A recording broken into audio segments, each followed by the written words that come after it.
She made me laugh the other night. All right, we're live. Good evening. This is The Secret How to Fight CPS and Win the Late Night Edition. I'm attorney Vincent Davis, and I'm joined by my co-host, Miss Georgette Truan. Good evening, Miss Truan. Good evening, Mr. Davis. I'm tired. I cannot hear Miss Truan. Why? Miss Truan? You heard me before. Why all of a sudden Well, you don't hear before me? we started the show live, I could hear you. Yeah. Now I can't hear you at all. It's you, not me. No. Can you I mute and unmute yourself? am unmuted. There you go. It was Can't hear you. you. It was you. I love how you Oh, blame very me for nice. everything. Something with your... Everything. You blame me for everything. I swear to God. Okay. Oh boy, I can't Oh hear boy. you. Oh boy is right, man. Okay. So I wanted Why don't you earlier. log off and log back in, and I'll tell the folks what we're going to be talking about this evening. Okay? Can you hear me? Yeah, there she goes. Okay. Good evening, folks. Ms. Truan's going to try to log off and log back in. Tonight, we're going to be talking about trial management in a CPS case. What needs to be done to prepare a case for trial so that you will have a general idea and you can discuss these with your attorney, your private or your court-appointed attorney. Okay? So in a CPS case, trial management isn't just a single rule book. It's the mix of strategy, procedure, and scheduling that can guide you and your attorney as the case moves forward from start to finish. I want you to think of trial management as a roadmap that keeps the legal process from spinning out of control. So here's what it usually covers. It usually covers number one, case planning. Oh, there's Miss G again. Can you hear me, Miss G? Yeah. Say testing 1, 2, 3, Miss G. Testing 1, 2, 3. Can't hear you. I don't know what happened. Before we started the show, Miss G and I were talking back and forth, no problem. But we went live and then Miss G went silent. My I microphone wonder is if on. Grace is doing this to us to show us we can't get along without her. Probably. You can hear me, right? Mm-hmm. Okay, I don't know what possibly it could be. Can you hear me? It doesn't look like you're muted or unmuted. Say testing 1, 2, 3. Testing 1, 2, 3. Yeah. Can't hear you. That's really weird. Well, I gave a little introduction into what trial management is, and I think that's what you wanted to talk about this evening, right? Yes. Can you hear me now? So it includes case planning. Number 2, scheduling and deadlines. Number 3, discovery and evidence management. Maybe one of the most important things. Your client preparation and witness preparation, if any, for testifying. You want to talk about number 5, your courtroom presentation of the witnesses and of the evidence. And of course, number 6, post-trial management. What happens after the trial is over? Now, in a CPS case here in California, there are several different times that you can have a trial. You can actually have a trial from the very first hearing. You can request, it's kind of a mini modified trial, but you have a right to a trial at the second module, which is the jurisdictional phase of the case. And you have a right to a trial at the dispositional part of the case. After that, you have the right to have a trial at every 6-month review, at the 6-month, 12-month, 18-month, and in some cases, the 24-month. Don't count on the fact that you will always have a 6-month, a 12-month, a 24-month, 18-month, or 24-month hearing. It depends on a lot of different factors. All right. And when they go to terminate your parental rights, if you get that far, you also have a right to a trial. You don't have a right to a trial when you file a 388, although most judges will give you some type of evidentiary hearing. So we have a message.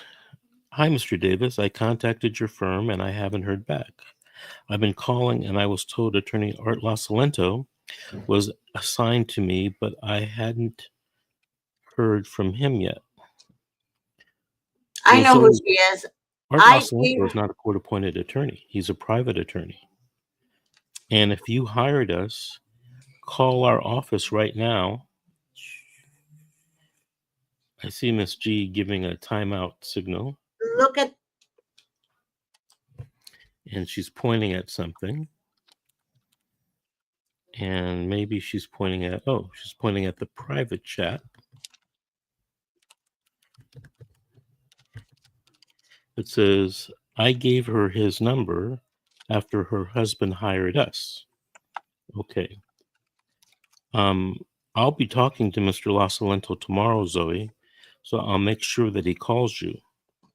Just have your husband text me your name and number, or give it to Miss G, and we'll make sure that he calls you. Okay? All right. So we're talking about trial management. And I have told you when you're entitled to have a trial. The first thing you have to consider is the case planning. Setting your overall strategy, your theme of your case at that particular hearing. And those themes can change from hearing to hearing. You have to decide whether you want to push for a straight dismissal of the case, or reunification, or placement with a relative, or trial on all of the allegations that have been pled against you, or any or all of those particular issues. You want to, with your attorney, you want to map evidence. In other words, which witnesses you're going to call, what reports, page number, and paragraphs you're going to attack, what expert witnesses you might want to use. These are all needed, and you have to discuss this as you're going on a road trip. And you have that map, and you're planning on, where you're going to stop, where you're going to go eat, where you're going to spend the night. You have to plan all that out, or you're not going to have a very successful road trip. The next thing that you want to do is you want to anticipate the agency or CPS, their moves and their objections. Okay? So whenever you come up with a plan, don't think that it's automatically going to work. You want to make sure that you anticipate what the other side may want to do. The next thing that you want to do is you want to manage scheduling and deadlines. Okay, here's Miss G back with us. Can you say anything, Miss G? hello. Yeah, we can't hear you. I wonder what happened. Anyway, so you want to talk about the scheduling and the deadlines. You want to manage the statutory timelines, whether it's the 6-month, the 12-month, or the 18-month review. You want to coordinate your hearings. In other words, you want to get your pretrial work done, your pretrial motions, your pretrial conferences. You want to consider the discovery deadlines and motions that you might make. The other day, I made a motion in limine to exclude the social worker's report. And under the Code of Civil Procedure, you can make motions in limine up until the time of trial. One of the reasons you might want to do that is you might not want to give the other side information that they could cure before the time of trial. Well, yesterday I made this motion, and one of the bases that the judge ruled against me was, she said I waited too long to make the motion in limine. I know what the statute said, and so did some of the other attorneys. And instead of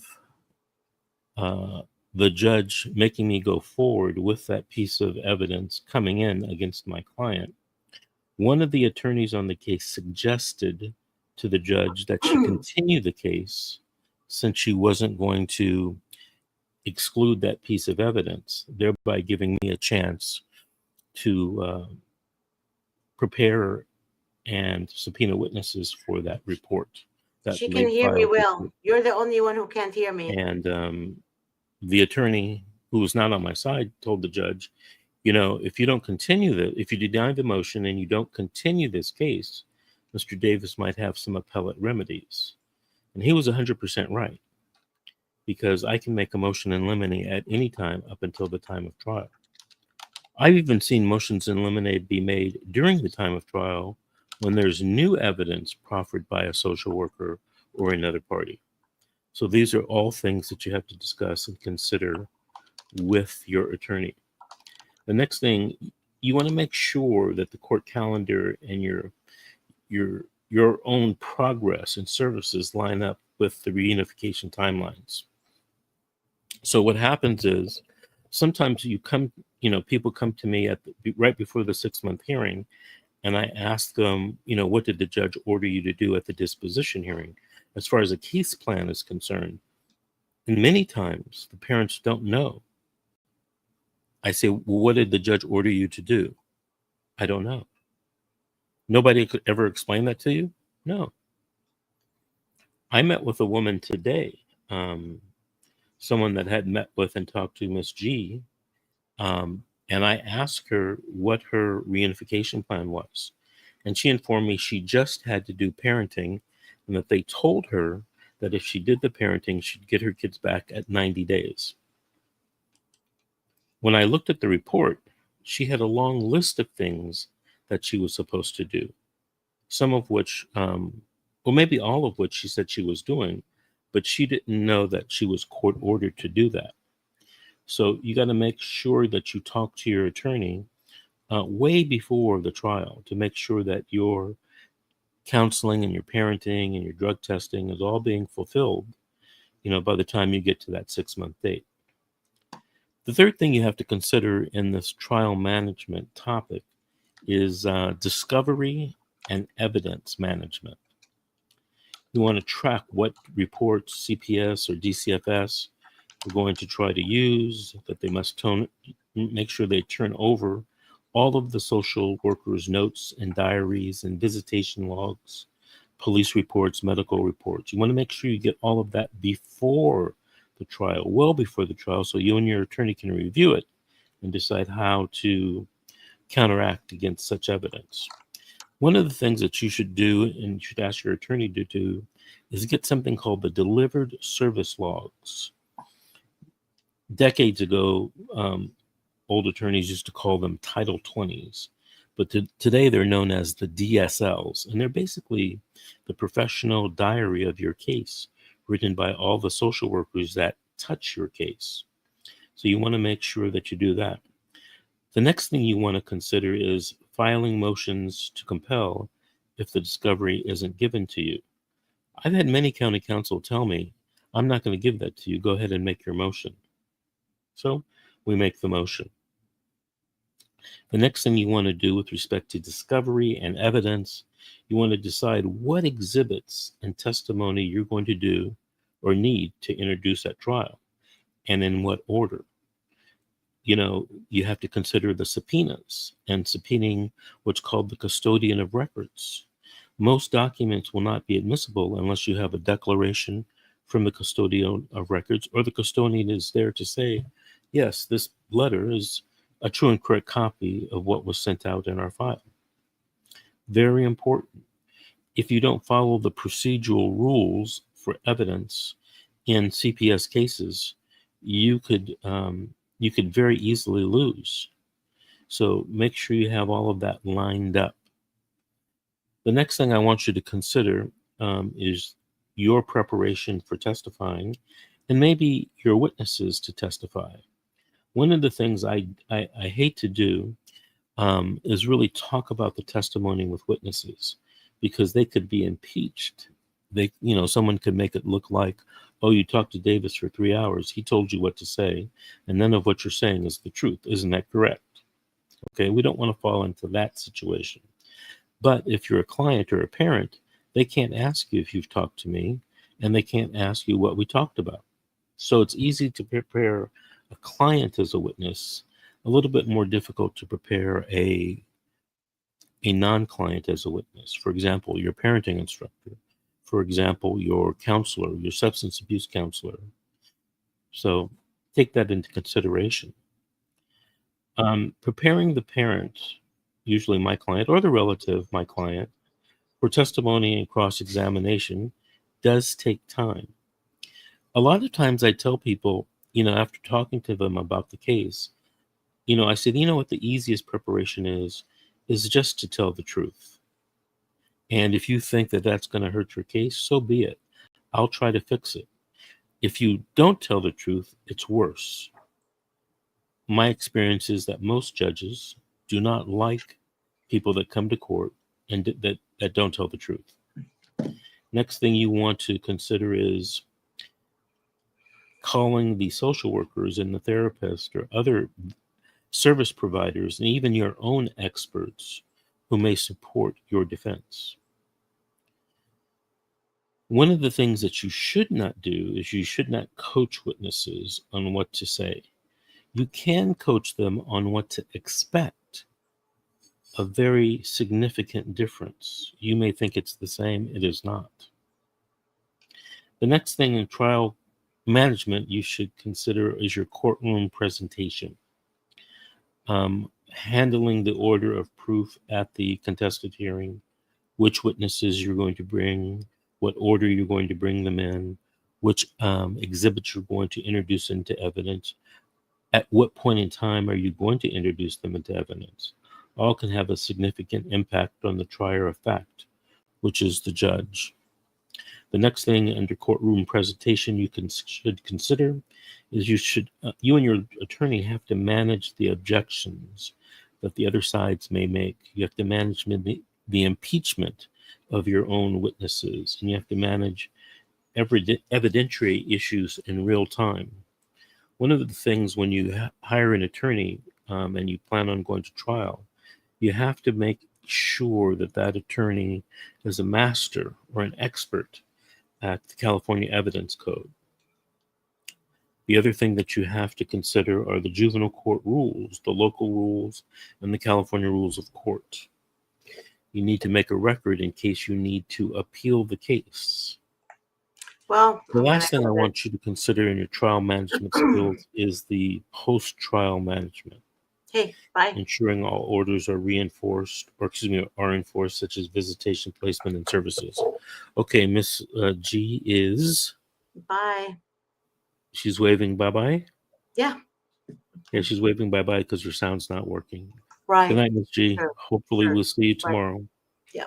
The next thing that you should manage in your post-trial management is your planning for appeal or the writ that you might file if the ruling goes against you. Finally, in the post-trial management, you want to consider keeping the client on track with compliance, since review hearings fall close to one another every 6 months. So these are things that you should keep in mind for trial management.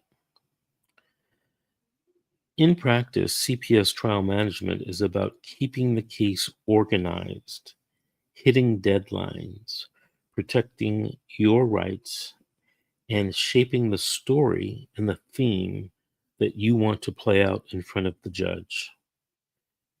This takes a little bit of time and experience, and it's something that you should review with your attorney. One of the things I do represent people in these cases, but I also consult with people in these cases where they don't hire me to actually take over the case, but they call me and we spend an hour or two or more in trying to consult with me about these 6 areas that we just covered in trial management.